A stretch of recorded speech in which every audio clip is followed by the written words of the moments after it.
नमस्कार।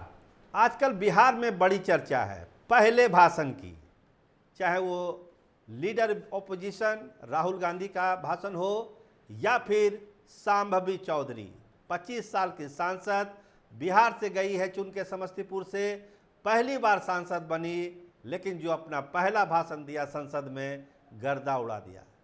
तमाम चीज़ें बिहार की जो समस्याएं हैं, जो सरकार की उपलब्धि है और आगे क्या होना है बिहार का, बिहार कैसे आगे जा सकता है, इन तमाम मुद्दों पर उन्होंने अपनी राय रखी है शांभवी चौधरी ने।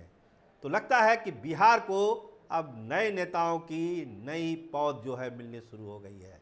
शांभवी चौधरी में एक किरण झलकती है कि बिहार को अच्छे पढ़े लिखे नेताओं की अब कमी नहीं है।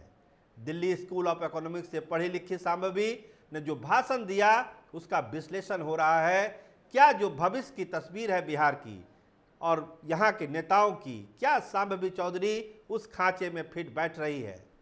तो लगभग सभी लोगों की राय है कि जो डिलीवर किया संसद में शांभवी चौधरी ने, खासकर अपने पहले ही भाषण में, वो ये जतलाता है, दिखलाता है कि बिहार को एक नई प्रतिभा मिली है। आप खुद सुनिए संसद में शांभवी चौधरी का पहला गर्दा उड़ा देने वाला भाषण।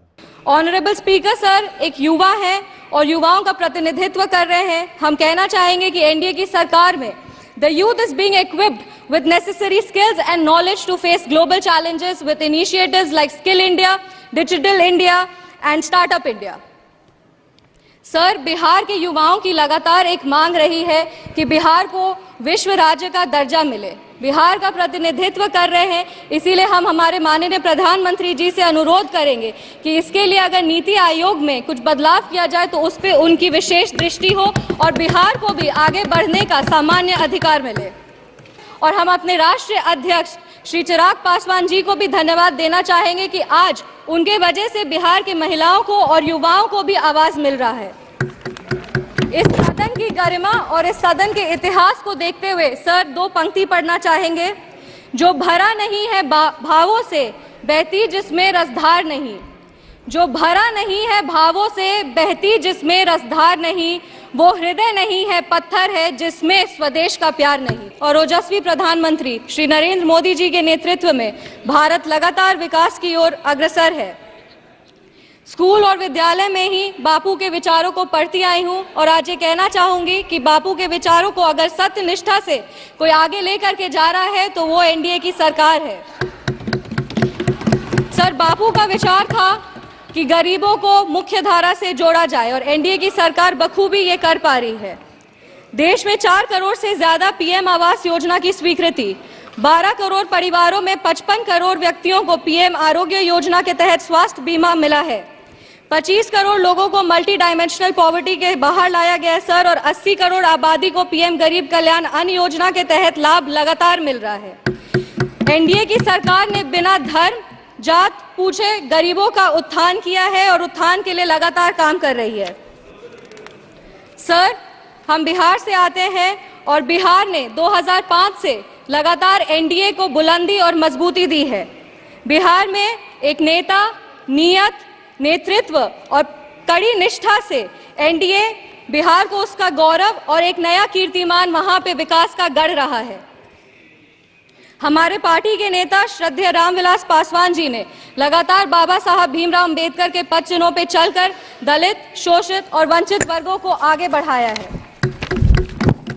आज हम बाबा साहब भीमराव अंबेडकर की बात कर रहे हैं और उनका एक कोट पढ़ना चाहेंगे।